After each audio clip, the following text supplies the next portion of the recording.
The sun hung like a brass coin in a white-hot sky the day Grace Mercer's world came apart for the second time.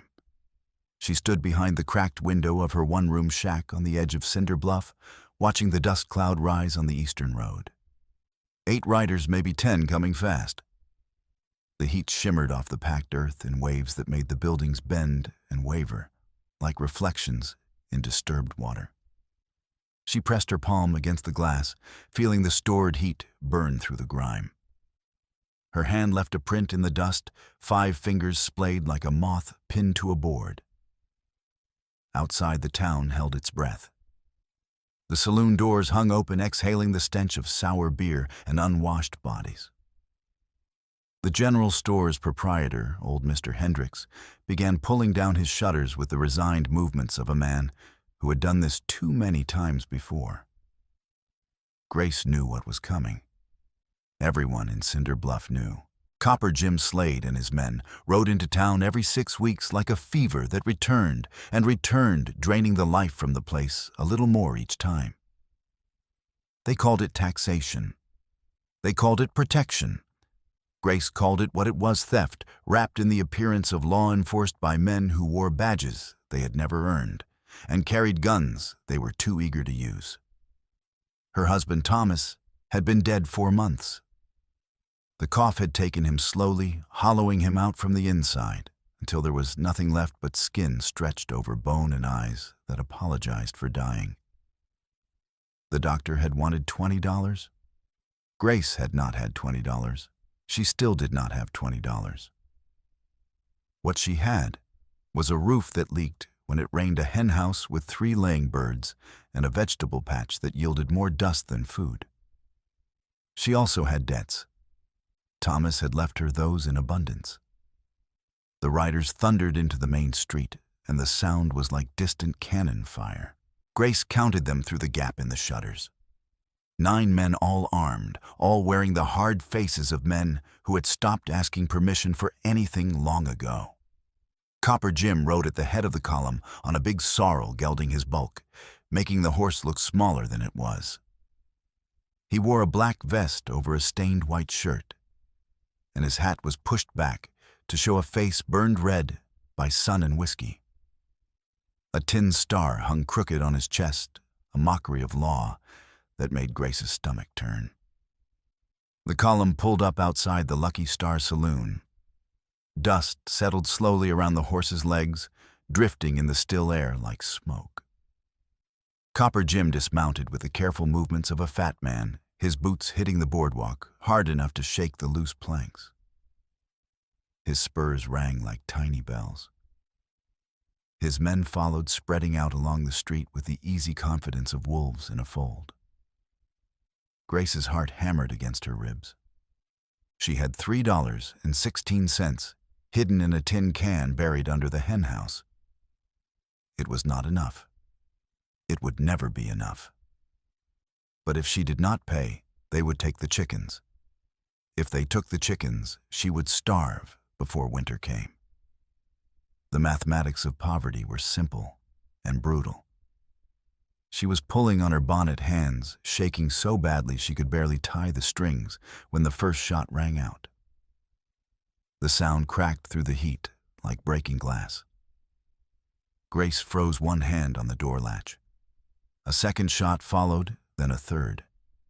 Shouting erupted from the center of town men's voices, raised in anger, and something that might have been excitement or might have been bloodlust.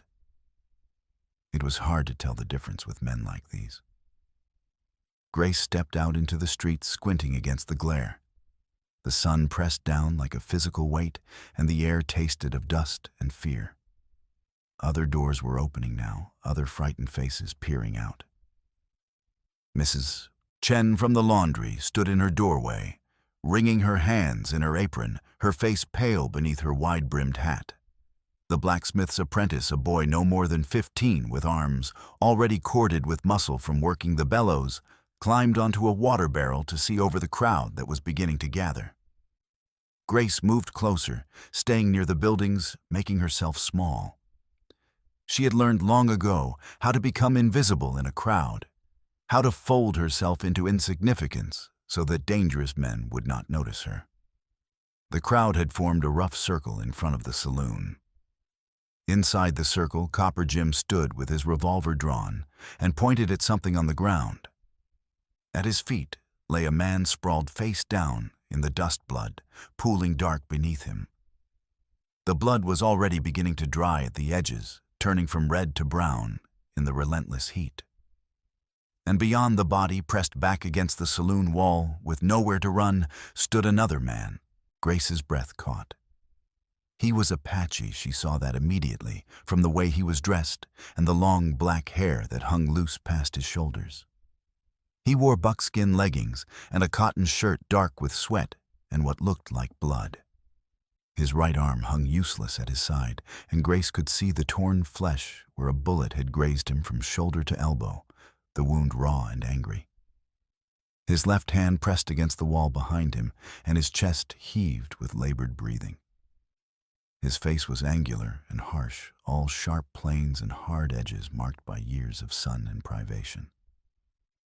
A warrior's face carved from stone and suffering. His eyes were black as obsidian and burned with a fury so intense it made Grace take a step backward. "Well now," Copper Jim said, his voice carrying easily over the murmur of the crowd. "Looks like we caught ourselves a genuine Apache scout. You boys know what that means, don't you? This here savage has been spying on us, watching our movements, probably planning to lead a war party down on us while we sleep. Kill our women, steal our horses." One of Copper Jim's men, a lean wolf of a man named Cutter, with a face like weathered leather and eyes like chips of ice, spat into the dust. The brown stream landed near the dead man's hand. Only good Apache is a dead Apache. Everyone knows that. The Apache warrior's eyes swept the crowd, assessing, calculating. Grace saw intelligence there, sharp and unflinching. This was not a man who would beg. This was a man who would die before he showed weakness.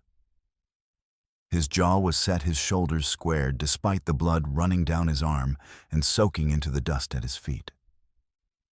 He stood like a man who had faced death before and found it wanting. Copper Jim holstered his revolver and drew a knife, instead a long blade that caught the sun and threw back white fire. The blade was at least 10 inches long, with a bone handle worn smooth by use. "Now I could just shoot you and be done with it. But where's the sport in that? I think we'll take our time. Make an example of you. Let any other savages watching know what happens when they come around civilized folk." The Apache warrior said nothing. He did not flinch as Copper Jim approached the big man's boots crunching on the scattered gravel. Grace saw his good hand clench into a fist, saw the tendons standing out in his forearm like cords of rope. He was preparing himself for what was coming, steeling his body and mind against the pain. She wondered how many times he had done this before, how many times he had stood at the edge of death and refused to surrender. Grace felt something break inside her chest. She thought of Thomas dying alone because she had not had money for medicine. She thought of all the times she had stood silent and small while powerful men did terrible things because she was afraid. She thought of the woman she had been and the woman she was tired of being. She stepped out of the crowd and walked forward, her worn dress stirring dust with every step. Her voice when she spoke was steadier than she felt. "Stop." Copper Jim's head swiveled toward her. His eyes were small and pig-like in his fleshy face set too close together. They traveled over her body with an assessment that made her skin crawl. "Well now," he said. "Mrs. Mercer, isn't it, the widow woman? You got business here, Mrs. Mercer." Grace's mouth was dry as sand, but she forced the words out. "That man. Let him go." Copper Jim's smile widened, revealing teeth stained yellow with tobacco. "Let him go? Just like that? You got a reason I should listen to you, widow woman? You got money to pay for my trouble." Grace thought of the tin can under the hen house. $3.16. everything she had in the world. The sum total of 4 months of scrimping and saving, of selling eggs and mending clothes for pennies. "I'll pay his fine," she heard herself say. "Whatever it is. Fine." Copper Jim laughed, a sound like stones rolling in a barrel. "You hear that, boys? The widow here thinks this is about money. Ain't about money, Mrs. Mercer. This is about keeping our town safe from murdering savages. This here Apache killed one of my men not an hour ago. Shot him dead when we were just trying to have a friendly conversation. That's murder, Mrs. Mercer. And the penalty for murder is death." Grace's eyes flicked to the body in the dust. The dead man wore Copper Jim's colors, but his gun was still holstered. Whatever had happened, it had not been a fair fight. She looked back at the Apache warrior. His eyes met hers, and for a moment the world narrowed to just the two of them. She saw no plea in his gaze, no hope of rescue, but she saw recognition. He knew what she was trying to do, and he knew it was futile. Yet something passed between them in that moment, some understanding that transcended language and culture and the chasm of history that separated their people. "I don't care what he did," Grace said, her voice rising despite her efforts to control it. "You're not the law. You're just a bully with a badge. And I won't stand here and watch you torture a man for sport." The crowd murmured, shocked. No one spoke to Copper Jim like that. No one dared. Copper Jim's face darkened, the red flush spreading down his thick neck. For a moment, Grace thought he would strike her, and she braced herself for the blow. But instead, he laughed again, shorter and harder. "You got spine, widow woman. I'll give you that. But spine won't save this Apache, and it sure as hell won't save you if you keep running your mouth." He turned back to the warrior, raising his knife. Grace did not think. She lunged forward and grabbed Copper Jim's arm, her fingers digging into the fat above his wrist. The flesh was soft and hot, like rotten fruit. "Don't," she gasped. "Please, just let him go." Copper Jim backhanded her with his free hand, a casual blow that sent Grace sprawling into the dust. Her vision exploded into stars, and she tasted blood where her teeth had cut the inside of her cheek.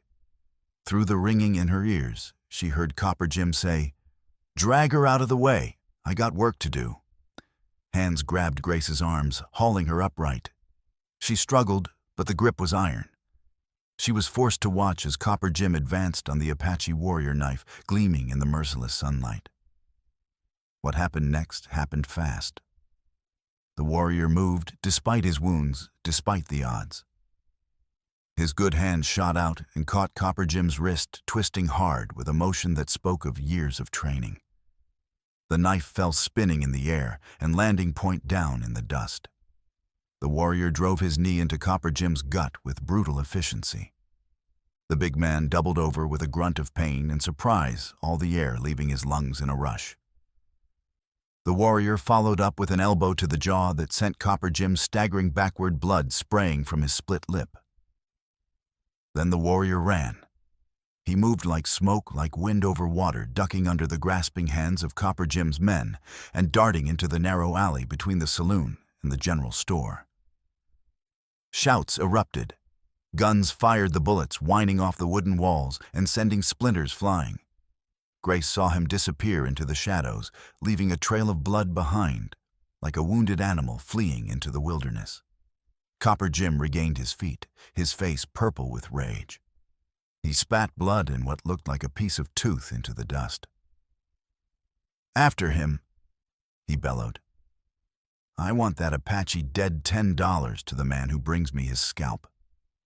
His men scattered, running for their horses or plunging into the alley on foot. The crowd dispersed quickly, not wanting to be caught in the crossfire. Within moments, the street was empty, except for Grace still held by one of Copper Jim's men, and Copper Jim himself, breathing hard and clutching his stomach.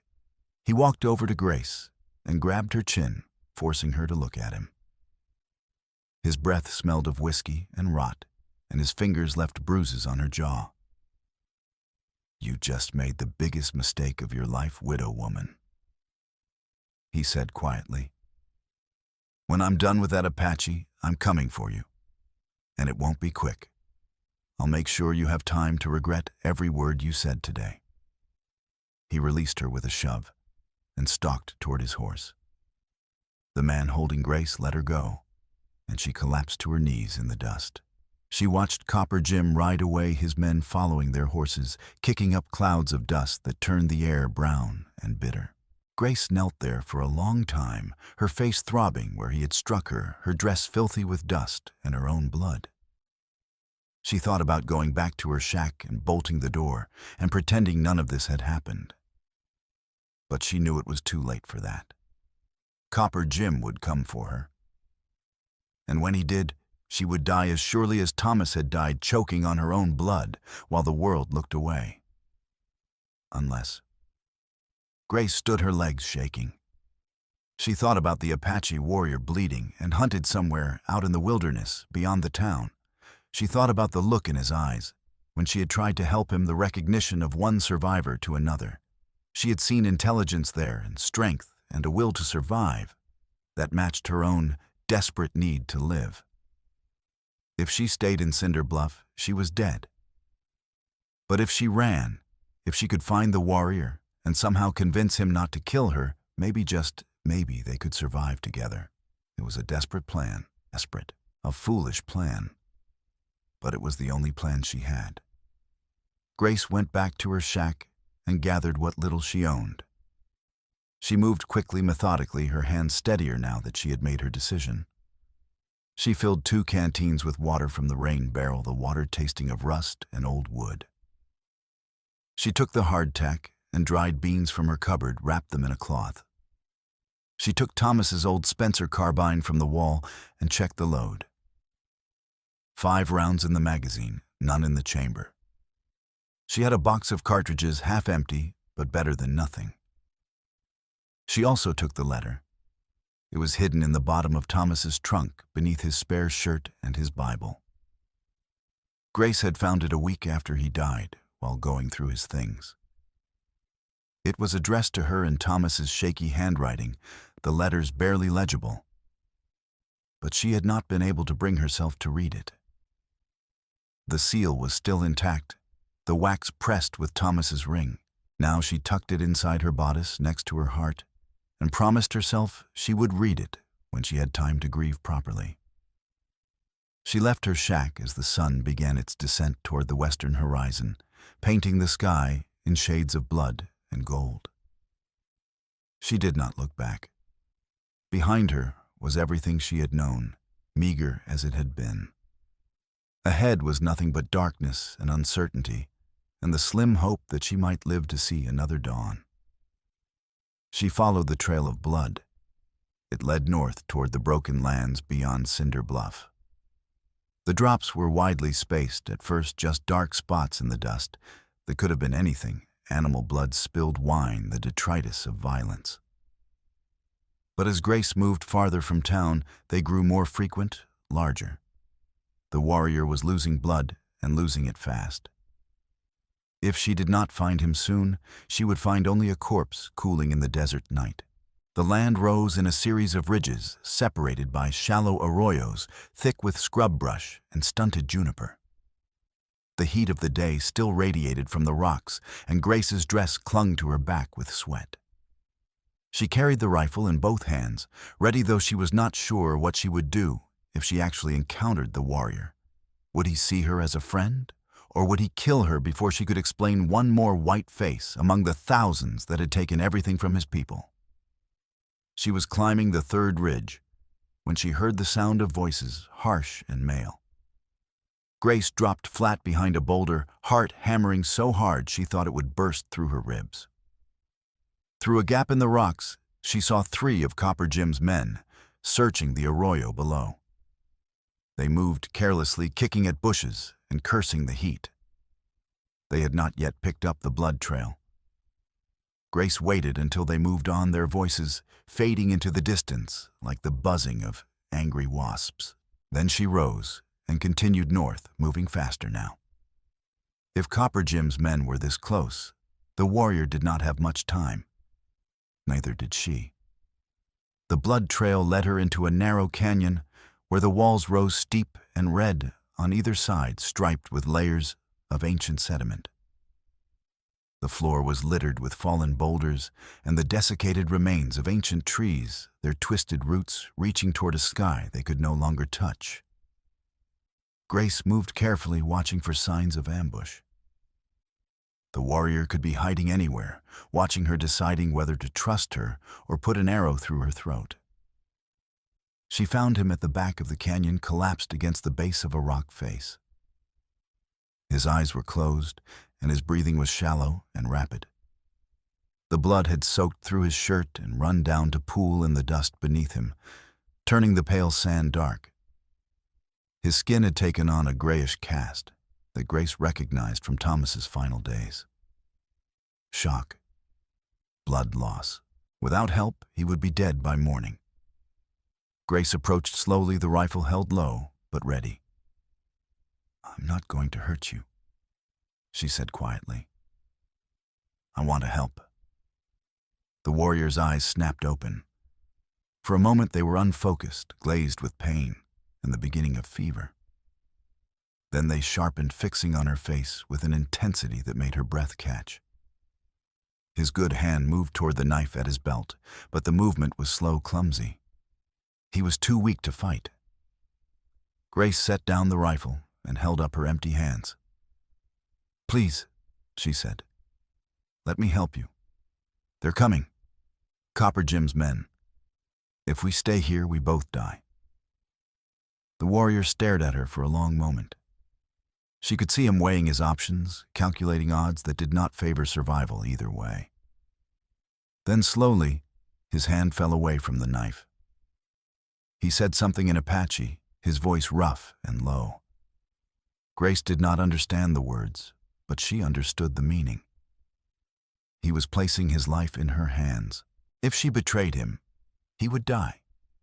If she left him, he would die. His only chance was to trust her. "All right," Grace said. She knelt beside him and examined his wound, her hands, as gentle as she could make them. The bullet had torn a deep furrow from shoulder to elbow, shredding muscle and skin. It was bleeding freely, and the edges of the wound were ragged and dirty. Grace had seen enough injuries on the farm to know this one would fester if it was not cleaned and dressed properly. She had watched an infection take a farmhand, once the red lines spreading up his arm like poison vines until the fever took him. She pulled off her shawl and tore it into strips, the sound of rending fabric loud in the silence.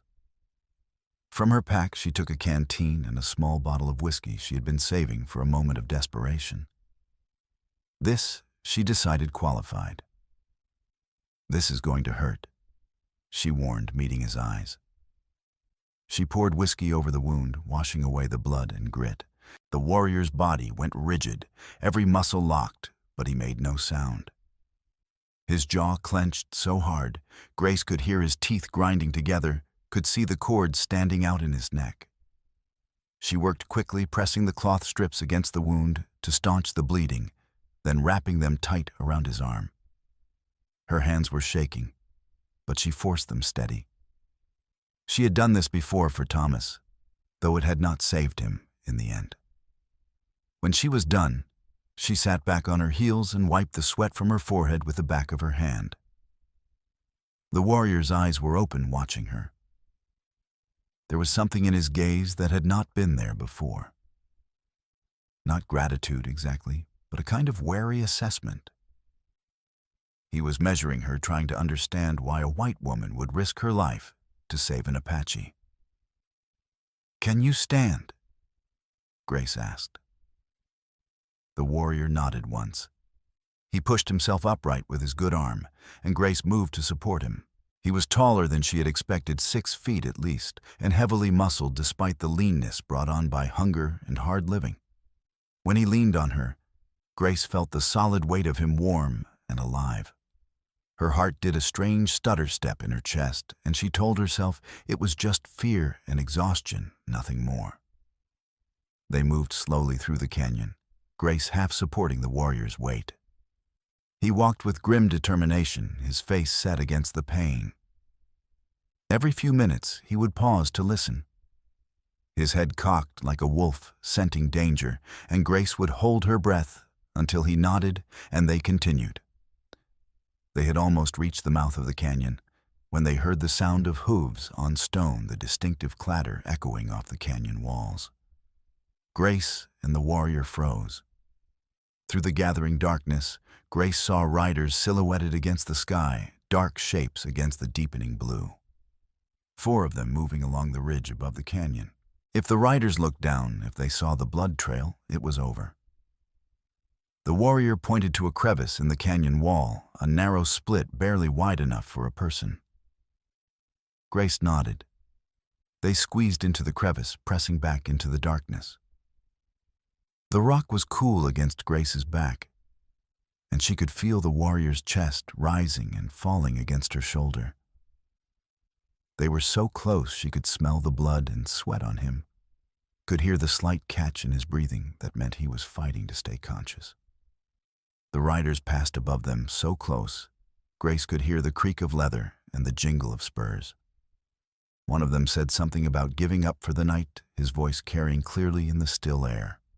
Another laughed and said Copper Jim would have their hides if they came back empty-handed, that the boss wanted that Apache's scalp nailed to his door by morning. Then they moved on, and the sound of hooves faded into silence. Grace let out a breath she had not realized she was holding. The warrior sagged against her, and she realized he had been using the last of his strength to stand upright. She turned to look at him in the dim light and saw that his eyes were half closed, his face slack with exhaustion. "Just a little farther," she whispered. "Then we can rest." She did not know if he understood her words, but he nodded and pushed away from the wall. They emerged from the crevice and continued north, moving through the deepening darkness. The moon rose thin and pale as a bone, casting just enough light to see the path ahead. They walked for another hour before Grace found what she was looking for, an overhang of rock that formed a shallow cave. It was not much, but it would shelter them from sight and from the cold that was already beginning to seep into the desert air. She helped the warrior inside and eased him down onto the sandy floor. He lay back with a groan that he could not quite suppress, his injured arm cradled against his chest. Grace built a small fire using dry wood and keeping the flames low so the smoke would not be visible against the darkening sky. She boiled water in her tin cup and made a weak broth from the dried beans, adding a pinch of salt from her pack. When it was ready, she brought it to the warrior and held the cup to his lips. He drank slowly, his eyes never leaving her face. When the cup was empty, he spoke. "Why, you helped me." His English was accented but clear, each word carefully formed. Grace was startled to hear it. She had assumed he did not speak the language. "Because it was the right thing to do," she said simply. The warrior studied her for a long moment. "White people do not do right thing. They do what is easy, what is safe, what brings them profit." Grace flinched at the bitterness in his voice, but she could not argue with it. Everything he said was true. She had seen it herself, the casual cruelty of settlers who saw the Apache as less than human obstacles to be removed. "Maybe," she said quietly, "but I'm tired of doing what's easy. It hasn't gotten me anywhere worth being." The warrior's expression softened just slightly. "My name is Dasan. It means leader. Grace Mercer. You are widow." It was not a question. Grace nodded. "My husband died 4 months ago. The cough took him. My wife died too. 2 winters passed. Soldiers come to our camp. They say we must leave, go to reservation. We say this is our land, we stay. Soldiers shoot anyone who runs. Kaya run. She was carrying water. They shoot her in the back." Dasan's voice was flat, reciting facts. But Grace saw the pain that flickered across his face, quick as summer lightning. I was scout away from camp. When I come back, she's dead. Many others too. Children, old ones. All dead. Grace's throat tightened. I'm sorry. She whispered the words inadequate, but all she had to offer. Dasan shook his head. Sorry does not bring them back. Nothing brings them back. I try to bury them proper, but soldiers say no. They burn the bodies. Say it is sanitation. I watch my wife burn, and I can do nothing. They sat in silence for a while. Two people bound by loss and survival watching the fire burn low. Grace felt the exhaustion of the day settling into her bones, a weariness so profound it seemed to weigh her down like stones. But she forced herself to stay awake to keep watch. Copper Jim and his men would not stop hunting them just because night had fallen. Dasan's eyes closed when his breathing deepened into the rhythm of sleep or something close to it. Grace watched him in the firelight, this man who had been her enemy by birth and circumstance, and was now her only hope of survival. His face in repose was less harsh, almost peaceful. She saw the lines carved by years of hardship, the scars that marked his jaw and temple. He was a warrior, and he had lived a warrior's life. But he was also a man who had loved and lost, who had known grief as intimately as she had.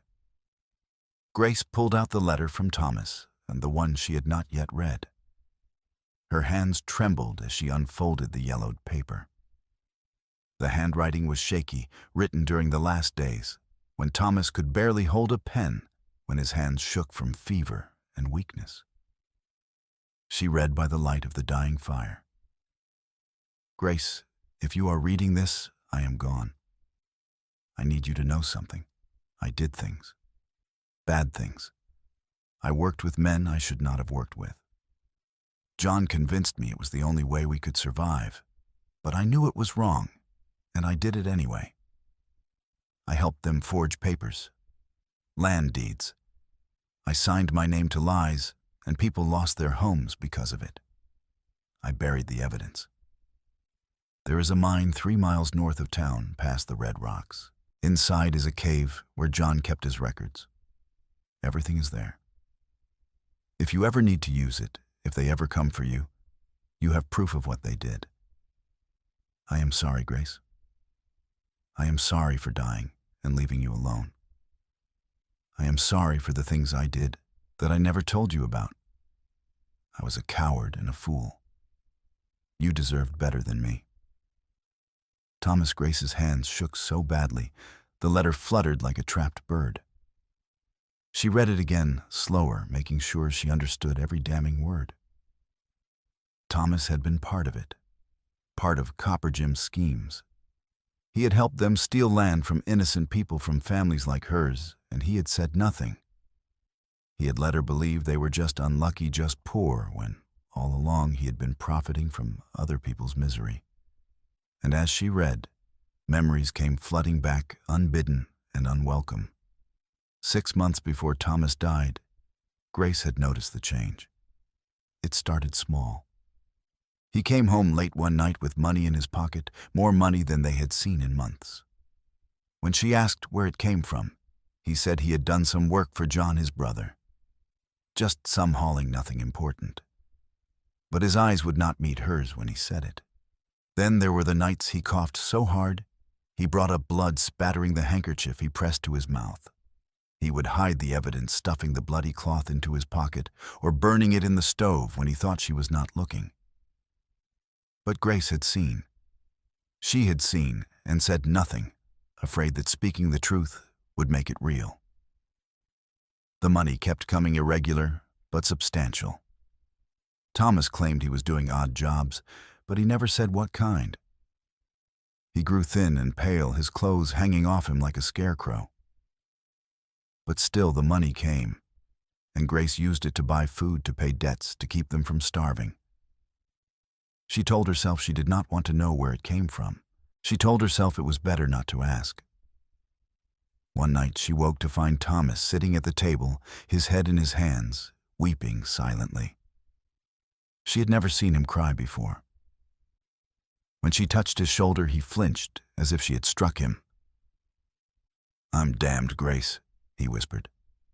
"I'm damned, and there's no saving me." "Don't say that," she had replied, frightened by the despair in his voice. "Whatever it is, we'll face it together."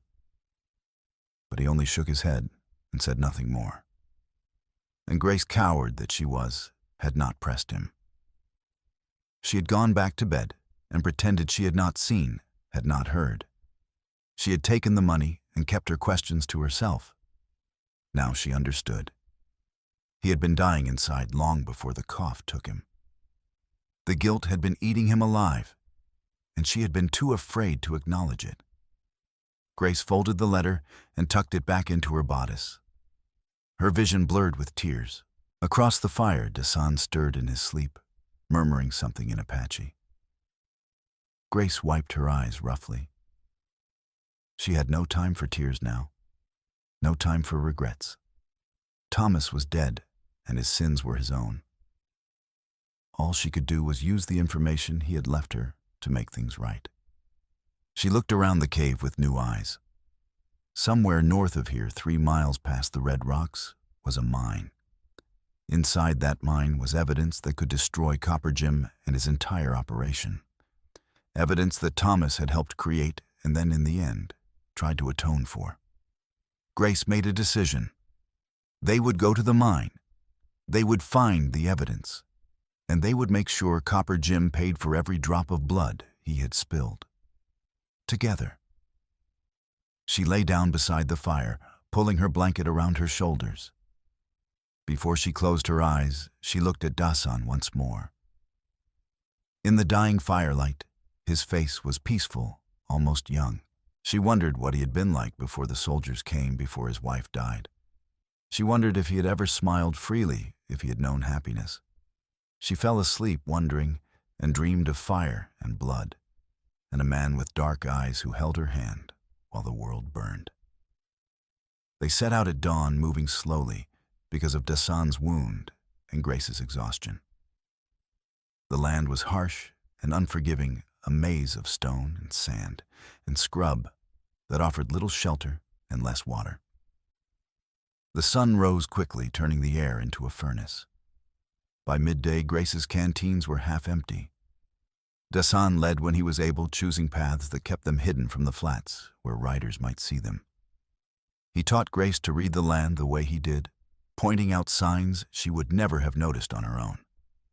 A depression in the rock where water collected after rain. A type of cactus whose pulp could be eaten in desperation. The marks left by animals showing where water might be found. "You learn fast," Dasan said, approval in his voice. "I have a good teacher," Grace replied. They walked in companionable silence for a while. Grace found herself watching Dasan when she thought he was not looking, noticing things she had not noticed before. The way he moved, economical and precise despite his injury. The way his eyes never stopped scanning their surroundings, always watchful.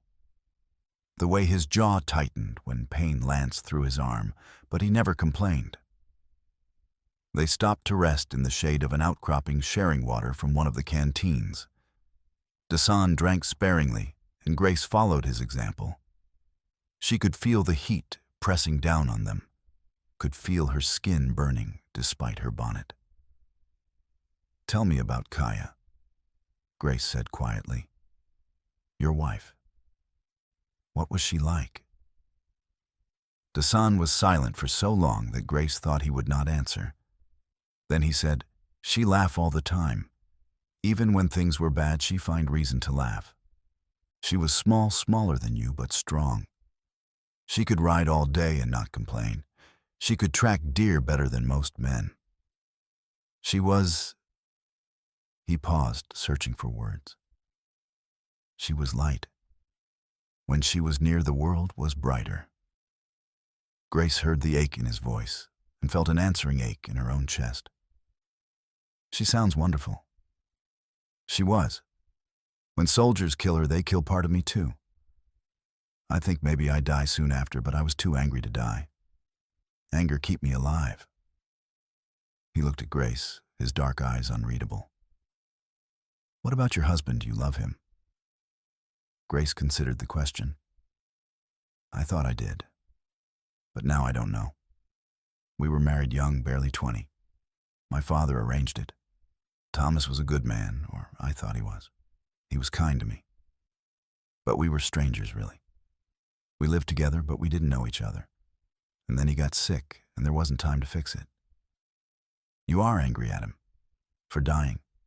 For lying?" "Yes," Grace admitted. "I'm angry. But I'm also sad. He tried to tell me at the end, but I was too afraid to listen." Dasan nodded slowly. "Fear is poison. It stops us from living, from being honest. I was afraid after Kaya died. Afraid to feel anything. Easier to be angry than to be sad. Anger is simple. Sadness is—" He trailed off, unable to find the words. "Complicated," Grace finished. "Yes, complicated." They continued walking as the afternoon wore on.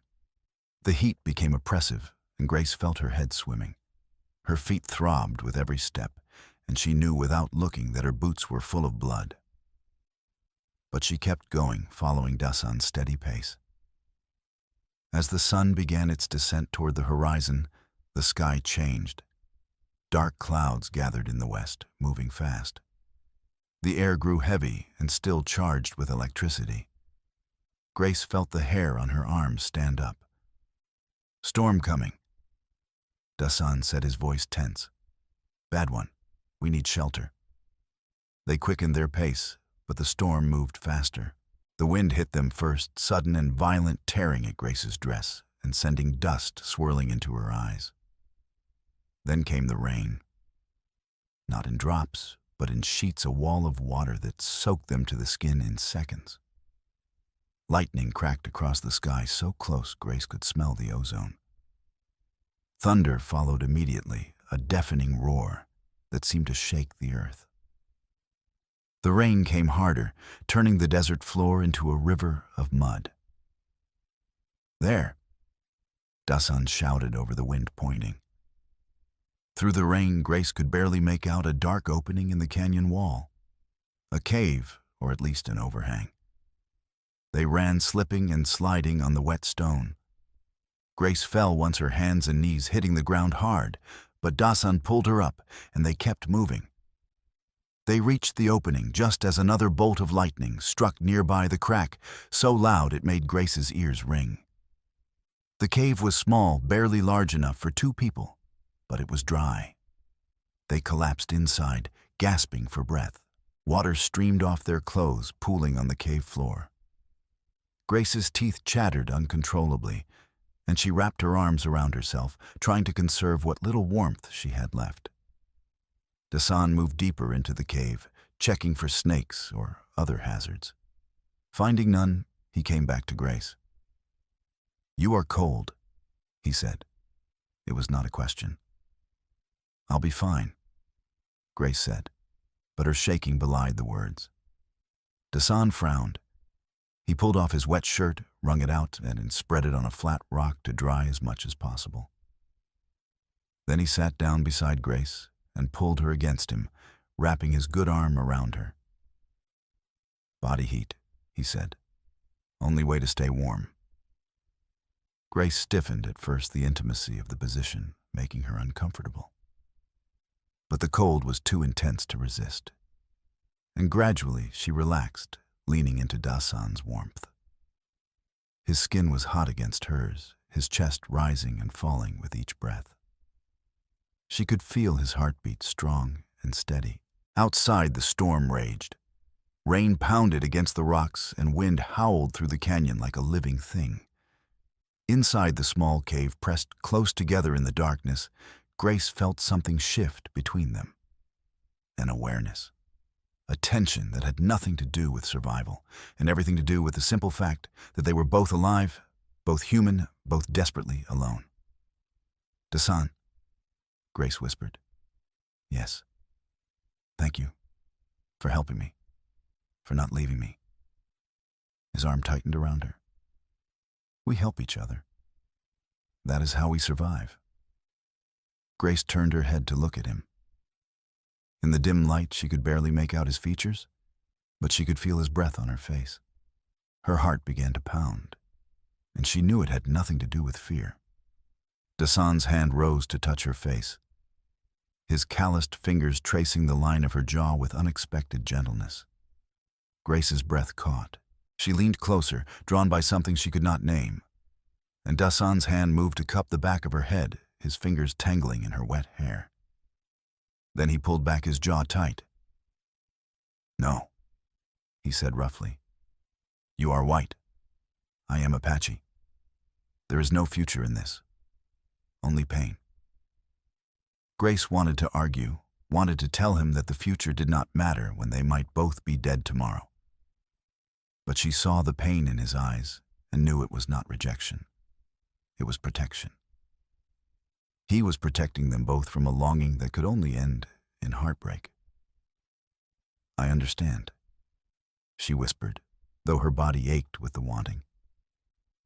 They sat in silence, still pressed close for warmth, but no longer touching beyond what necessity demanded. Outside, the storm continued its assault on the desert, and inside, two people fought a different kind of storm, one that raged in the blood and the heart. The night was long and sleepless. Grace listened to Dasan's breathing, to the rain, to the hammering of her own heart. She thought about Thomas and his betrayals. She thought about Copper Jim and the reckoning that was coming. She thought about the man beside her, this warrior, who had lost everything and still found the strength to keep fighting. Somewhere in the darkest hours before dawn, Grace made a decision. Whatever happened, however this ended, she would not live in fear anymore. She would not be the woman who stood silent while evil was done. She would fight, and if fighting meant dying, then at least she would die on her feet. The storm passed before dawn, leaving the desert washed clean and smelling of wet stone and sage. Grace and Dasan emerged from the cave stiff and sore, their clothes still damp but no longer dripping. The world looked different in the pale morning light, softer somehow, as if the violence of the storm had scoured away the harsh edges. They continued north, and by midday, they saw the red rocks Thomas had mentioned in his letter. 3 massive formations rising from the desert floor like ancient sentinels. Beyond them, barely visible against the slope of a low hill, was the dark mouth of a mine. "There," Grace said, pointing. Dasan nodded. "We rest first, eat, then we go." They made camp in the shadow of the red rocks and shared the last of their food. Grace's hands trembled as she chewed the hardtack, knowing that everything was about to change. Inside that mine was evidence that would either save them or condemn them. There was no middle ground. When they had eaten, they approached the mine. The entrance was half hidden behind a tumble of boulders, and the timbers gray and weathered, but still solid. Grace and Dasan entered carefully, watching for signs that someone else had been here recently. But the dust was undisturbed, and the only tracks were those of small animals. They moved deeper into the mine, Dasan leading with a burning branch held high for light. The passage was narrow and low, forcing them to duck their heads. The walls were rough stone, and the air smelled of damp earth and old smoke.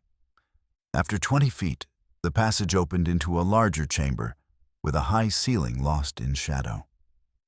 Someone had lived here, or at least used it for storage. There was a stone fire ring, a crude shelf carved into the wall, and a stack of wooden crates in the corner. Grace went to the crates and pried one open with a flat stone. Inside were papers, bundles of them wrapped in oilcloth to protect them from moisture. She pulled out the first bundle and unwrapped it with trembling hands. Land deeds, contracts, letters between Copper Jim and various men, including Thomas and his brother John. The evidence was overwhelming, meticulously documented. Here was proof of years of fraud, theft, and intimidation. Proof that could destroy Copper Jim and everyone who worked with him. Grace's vision blurred with tears as she read through the papers. There were dozens of families who had lost their land to these schemes. Dozens of lives ruined so men like Copper Jim could get rich. And Thomas had been part of it. The man she had loved and the man she had mourned had helped destroy innocent people. She looked up at Dasan, who was watching her with dark, unreadable eyes. "This is it," she said, her voice hoarse. "This is the proof we need. If we can get this to the territorial marshal, Copper Jim is finished." Dasan's expression did not change. "And then, what you think white man's justice will help my people? These papers prove white men stole from white men. No one cares what they did to Apache." Grace flinched at the truth in his words. He was right. The territorial authorities would care about the white settlers who had been defrauded, but they would not care about the Apache families who had been driven from their land and killed. Justice, such as it was, had always been selective. "Then what do we do?" Grace asked. Dasan was silent for a long moment. Then he said, "We make sure Copper Jim does not leave these canyons alive. We end this ourselves." Grace felt a chill run down her spine. "You mean, kill him?" "Yes." She thought about Copper Jim's face when he had backhanded her, about the casual cruelty in his eyes. She thought about all the people he had hurt, all the lives he had destroyed. She thought about Thomas dying with guilt in his eyes, unable to make amends for the things he had done. She thought about Dasan's wife shot in the back while carrying water. "All right," she said quietly. "We kill him." Dasan nodded, satisfied. They spent the rest of the day in the mine planning. Dasan knew the canyons better than any white man could, knew the places where the walls narrowed and the paths led nowhere. Grace had spent enough time listening to miners in Cinder Bluff to know the basics of using dynamite. And in one of the crates, they found its sticks of dynamite, old and sweating nitroglycerin, wrapped carefully in burlap. Grace lifted one of the sticks gingerly, her heart pounding. The dynamite was old, maybe 10 years or more. The nitroglycerin had begun to leach out of the sawdust packing, forming oily beads on the surface of the sticks. This was the most dangerous kind of explosive, unstable and temperamental. A hard jolt, a sudden change in temperature, even a rough handling could set it off. "This is bad," Grace said, her voice shaking. "This stuff could blow if we look at it wrong." Dasan examined the dynamite carefully. "Can you use it?" Grace thought about what she had heard from the miners. "Maybe, if we're very careful. We need to keep it cool, move it slowly. And we need fuses. Long ones so we have time to get clear." They found fuses in another crate, along with blasting caps and spools of copper wire. Grace set to work preparing the charges, her hands shaking but steady. She worked with agonizing slowness, treating each stick of dynamite as if it were a coiled rattlesnake. Dasan watched, ready to help, but knowing that this was work only Grace could do. It took hours. By the time Grace was done, she had prepared 3 charges each with a long fuse. They would place them at strategic points in the canyon walls. When Copper Jim and his men were deep in the kill zone, Grace and Dasan would light the fuses and bring the walls down on top of them. It was brutal. It was ruthless. But Grace had learned in the past few days that mercy was a luxury she could no longer afford. As the sun set, they made their final preparations. Grace packed the charges carefully in a canvas bag, padding them with cloth to prevent jostling. Dasan checked their weapons, loading the rifles and counting ammunition. They had perhaps 15 rounds between them. Not enough for a prolonged fight, but enough for what they had planned. Before they left the mine, Grace took Dasan's hand. "If this goes wrong," she said, "if we don't make it out." "We will make it out." Dasan interrupted. "We have come too far to die now." Grace nodded, drawing strength from his certainty. Together, she said. Together, he agreed. They left the mine as darkness fell, and the stars came out one by one, cold and bright and indifferent to the small dramas being played out in the desert below. Grace walked into Cinder Bluff at dawn, alone and unarmed. The town was just beginning to stir, smoke rising from a few chimneys, the saloon doors still closed. She walked straight down the main street, making no effort to hide her head high and her stride purposeful. By the time she reached the marshal's office, a crowd had gathered, whispering and pointing. Marshal Todd stepped out onto the boardwalk, his hand resting on the butt of his gun. His face was a mask of surprise. "Mrs. Mercer," he said slowly. "Folks said you'd run off into the desert. Said you were dead." "Not dead," Grace said. Her voice was calm, steady, though her heart hammered in her chest. "But I will be if you don't help me. Copper Jim is hunting me. I need protection." Marshal Todd's eyes narrowed. "Protection from what? What did you do, Mrs. Mercer?" "I saved a man's life, an Apache. And Copper Jim decided that made me a traitor." Grace met the marshal's gaze without flinching. "I know you work for him. I know he pays you to look the other way. But I'm asking you as a human being to help me." The marshal's face went pale. He glanced around, saw the crowd watching, and stepped back. "I don't know what you're talking about," he said loudly, playing to the audience. "I'm an officer of the law. I don't work for Copper Jim or anybody else." "Then arrest him," Grace said. "I have proof he's been forging land documents. Proof he's stolen from half the people in this territory. It's all in a mine 3 miles north of here, past the Red Rocks. Go and see for yourself." The marshal's jaw tightened. He knew she was telling the truth, and he knew he could not afford to let that truth become public. "I'll look into it," he said carefully. "In the meantime, you should come inside. For your own safety." Grace shook her head. "I'm not coming inside. I'm going back to the mine. If you want the evidence, that's where it is. And if Copper Jim wants me, that's where I'll be." She turned and walked away, feeling the eyes of the town on her back. She knew word would reach Copper Jim within the hour. He would come for her, and he would bring all his men. It was exactly what she wanted. She walked north out of town, moving at a steady pace. Behind her, she heard the sound of a horse being saddled, hooves clattering on the hard-packed street. Marshal Todd, she guessed, riding to warn Copper Jim. Good. The faster Copper Jim came, the less time he would have to think to plan to bring overwhelming force. Grace reached the Red Rocks by mid-morning. Dasan was waiting hidden in the shadows. His face was grim, his injured arm bound tight against his body. In his good hand, he carried the old Sharps buffalo gun they had found in the mine, its long barrel gleaming dully in the harsh light. "They come?" he asked. "Yes.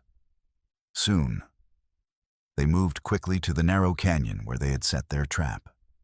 It was a perfect killing ground, high walls on either side, no way out except forward or back, and at the far end, the mine entrance. They had rigged the dynamite in 3 places along the walls, fuses running back to where they would hide behind massive boulders. When Copper Jim and his men were deep in the canyon, Grace and Dasan would light the fuses simultaneously and bring the walls down on top of them. It was an ambush, pure and simple. The kind of tactic the Apache had used for generations against superior forces. Grace felt no shame about it. This was war, and in war the only rule was survival.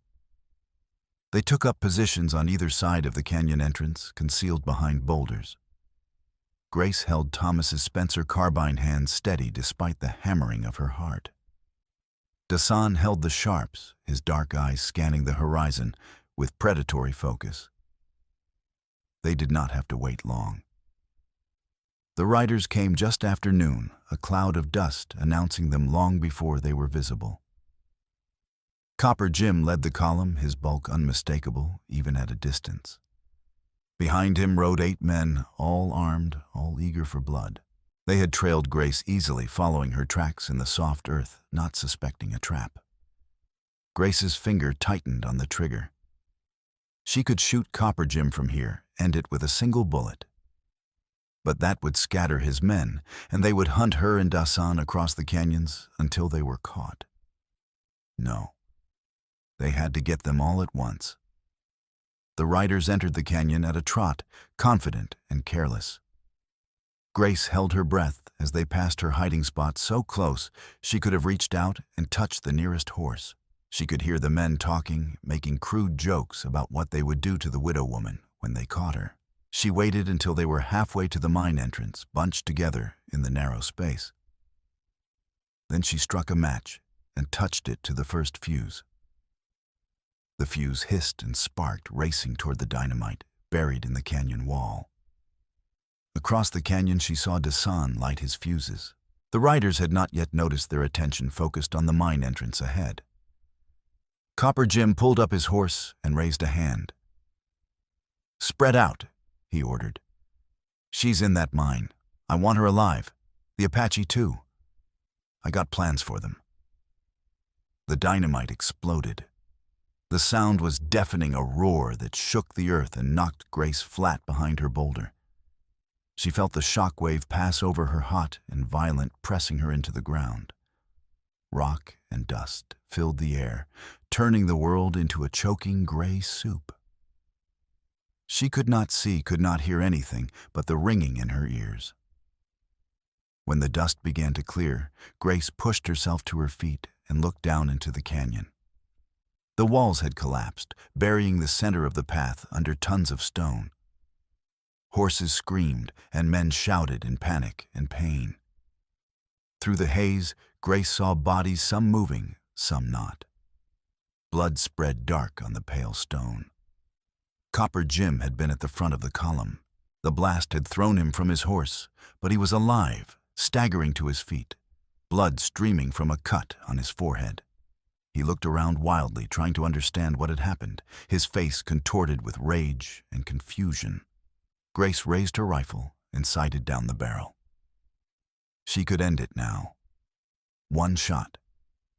Her finger rested on the trigger, and she felt the weight of the decision pressing down on her like the weight of the collapsed canyon walls. But her finger would not pull the trigger. She had shot a man once before in self-defense, and the memory of it still haunted her dreams. Could she do it again? Could she kill in cold blood? Even a man as evil as Copper Jim Dasan had no such hesitation. The sharps boomed, and one of Copper Jim's men fell, clutching his chest, blood bubbling between his fingers. Dasan worked the lever, reloading with practiced efficiency, and fired again. Another man went down, his scream cut short. Copper Jim saw Dasan's position and fired back, his revolver cracking. The bullet struck the boulder inches from Dasan's head, sending chips of stone flying. Dasan ducked back, cursing in Apache. The surviving men scattered, taking cover behind rocks and dead horses. Copper Jim shouted orders, organizing them, turning the ambush into a siege. Grace realized with sinking dread that they had not killed enough of them. 5 men were still alive, still armed, still dangerous. And they were trapped here, pinned down with limited ammunition and no way out. Dasan caught her eye across the canyon. His face was set, determined. He pointed to the mine entrance, then to himself, and Grace understood. He would draw their fire, and she would get to the mine. Find more ammunition, more dynamite, anything that could turn the tide. Grace shook her head violently. It was suicide. But Dasan was already moving, rising from cover, and firing the sharps, the shot echoing like thunder. Copper Jim's men returned fire, concentrating on Dasan's position. Grace ran. She scrambled down the slope and sprinted across the open ground to the mine entrance bullets, kicking up dust around her feet like deadly insects. One tore through her skirt, another grazed her shoulder, a line of fire that made her gasp but did not slow her. She plunged into the darkness of the mine, her hands groping for the crates she knew were there. She found them. More dynamite, more fuses. Her hands shook as she grabbed sticks and stuffed them into her pockets. Outside, the gunfire continued Dasan's sharps, answering Copper Jim's revolvers with methodical precision. Grace ran back to the entrance and peered out. Dasan was still in position, but his ammunition had to be running low. Copper Jim and his men were advancing using the rocks for cover, closing in on Dasan's position like wolves circling wounded prey. Grace lit a stick of dynamite and threw it as hard as she could. It arced through the air, spinning end over end, and landed among the advancing men. They scattered shouting, and the dynamite exploded with a concussion that rattled Grace's teeth. The blast sent them tumbling, one man screaming as shrapnel tore into his leg. Grace lit another and threw it, and another. Each explosion bought Dasan precious seconds, drove Copper Jim's men back toward the collapsed section of canyon. But Grace knew they were running out of time. Sooner or later, Copper Jim would realize there were only two of them, and he would rush their positions with overwhelming force. She lit the last stick and ran out of the mine, sprinting toward Dasan's position. Copper Jim saw her and turned, raising his gun with deliberate aim. Grace threw the dynamite straight at him. It hit the ground at his feet and rolled against a rock. Copper Jim's eyes went wide with understanding and terror. He turned to run, his bulk moving with surprising speed, but the dynamite exploded before he had taken 2 steps. The blast lifted him off his feet and threw him backward. He hit the canyon wall with a sickening crunch that Grace heard even over the ringing in her ears. His body twitched once and then went still, sliding down the rock face and leaving a dark smear of blood on the stone. The remaining men, seeing their leader dead and mangled, broke. They ran for their horses, those that were still alive, and fled back down the canyon. Grace let them go. She was out of ammunition, out of dynamite, out of strength. She collapsed to her knees, shaking uncontrollably, her hands covered in dust and blood. Dasan limped over to her, his face pale with pain and exhaustion. He reached down and pulled her to her feet with his good arm, and they stood together in the ruined canyon, surrounded by smoke and bodies and the wreckage of violence. "It is done," Dasan said quietly. Grace nodded, unable to speak. It was done. Copper Jim was dead. His men were scattered. The evidence in the mine would speak for itself. Justice, rough and bloody, had been served. But she felt no triumph, only a hollow emptiness and a bone-deep weariness that went beyond physical exhaustion. She had killed a man. She had become the thing she had always feared becoming, someone capable of taking a life. Dasan's hand found hers. His fingers were rough and warm, calloused from years of survival, and Grace held on tight, anchoring herself to the one solid thing left in her world. "What now?" she whispered. Dasan looked at her for a long moment, his dark eyes searching her face. Then he said, "Now we leave. Go north, to the river. My people will take us in. We can live free." Grace thought about Cinder Bluff, about the town that had never wanted her. She thought about Thomas and his lies, about the life she had built on foundations of sand. There was nothing for her there, nothing but memories and ghosts. "Yes," she said. "Let's go north." They buried the evidence first, or most of it. Grace took one set of papers, of the most damning ones, and gave them to Mr. Hendricks when he came to the mine, looking for her, his face drawn with worry and fear. The old storekeeper's eyes widened as he read, his hands trembling so badly he nearly dropped the documents. "My stars, Mrs. Mercer," he breathed. This will shake the territory to its foundations." "Good," Grace said. "Make sure the right people see them. Make sure everyone knows what Copper Jim did, what the marshal did, all of it." Hendricks nodded, tucking the papers carefully into his coat. What about you? Where will you go? North, Grace said. Away from here, away from all of this. The old man looked at her, then at Dasan, standing silent and watchful behind her. Understanding dawned in his eyes. I see, he said quietly.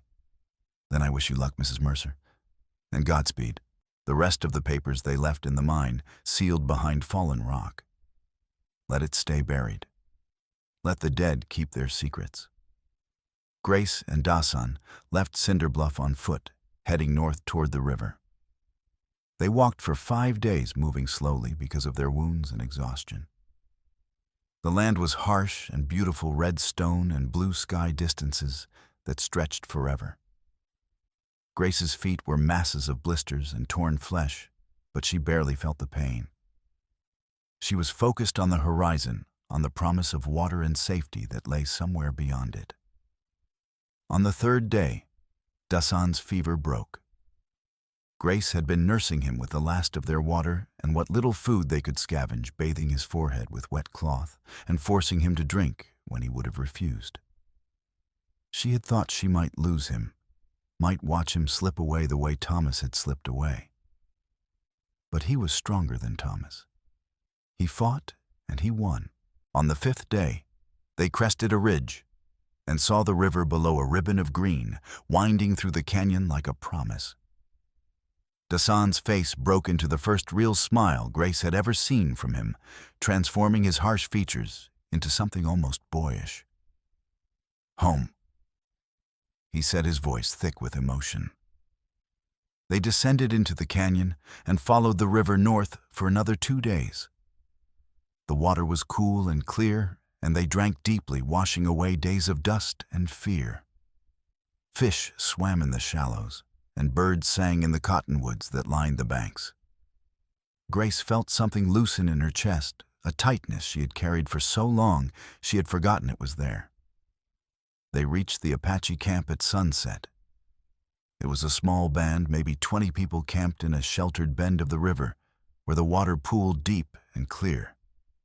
When they saw Dasan, they rushed forward, calling his name, touching him, welcoming him home with tears and laughter. Dasan spoke rapidly in Apache, gesturing to Grace, and gradually the people turned to look at her. Grace stood alone, feeling the weight of their scrutiny. She was white. She was an outsider. She did not belong here. Then an old woman stepped forward. She looked at Grace for a long moment, her face weathered and wise, her eyes dark as river stones. She spoke in Apache, her voice carrying the authority of years, and Dasan translated. She says you are welcome. She says any woman who would walk through fire for one of our people is sister to us. She says the blood you shed for Dasan has washed away the color of your skin. You are Apache now, if you choose to be. Grace's eyes filled with tears. The old woman reached out and took Grace's hands in her own, pulling her forward into the circle. The people closed around her, accepting her, and for the first time in her life, Grace felt like she had come home. That night they sat around the fire and told their story. Dasan spoke in Apache, his voice rising and falling with the rhythm of the tale, his hands painting pictures in the air. Grace listened, understanding nothing but feeling everything. She watched the firelight play across Dasan's face, turning him bronze and gold, and she felt the pull between them, stronger than ever. When the stories were done and the people had drifted off to their shelters, Grace and Dasan remained by the dying fire. They sat close, their shoulders touching, and Grace felt the warmth of him seeping into her skin, chasing away the chill of the desert night. I am sorry, Dasan said quietly, breaking the comfortable silence. For saying there was no future. Grace looked at him, her heart beating faster. Was that a lie? No. There is no future in the white man's world. But here, he gestured to the camp, to the river, to the vast open sky above them, studded with more stars than Grace had ever seen. Here we make our own future, Here your people and my people do not matter. Only you and I matter. Grace reached out and took his hand.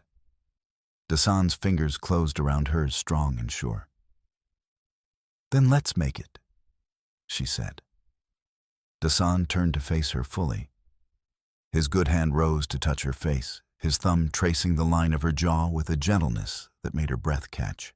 Grace closed her eyes, leaning into the touch, and when she opened them again, she saw the question in his dark gaze. She answered by closing the distance, pressing her mouth to his. The kiss was gentle at first, tentative, two people learning each other. Then it deepened, became something urgent and necessary. Dasan's arm came around her waist, pulling her close, and Grace's hands tangled in his long hair, feeling the silk of it between her fingers. When they finally pulled apart, both breathing hard, Dasan rested his forehead against hers. "You are sure?" he asked, his voice rough with emotion. "Once you choose this, you cannot go back. You will be Apache. The white world will see you as one of us. They will call you traitor. Squaw woman. Worse." "I don't want to go back," Grace said firmly. "I want to stay here, with you. I choose you, Dasan. I choose this life." Dasan smiled, and it transformed his face, making him look younger, almost vulnerable. "Then you will stay, and I will be yours if you will have me." "I will have you," Grace whispered. They made love that night, under the stars, slow and careful, mindful of their wounds and their exhaustion. It was not passionate or desperate, but something deeper. A claiming, a promise.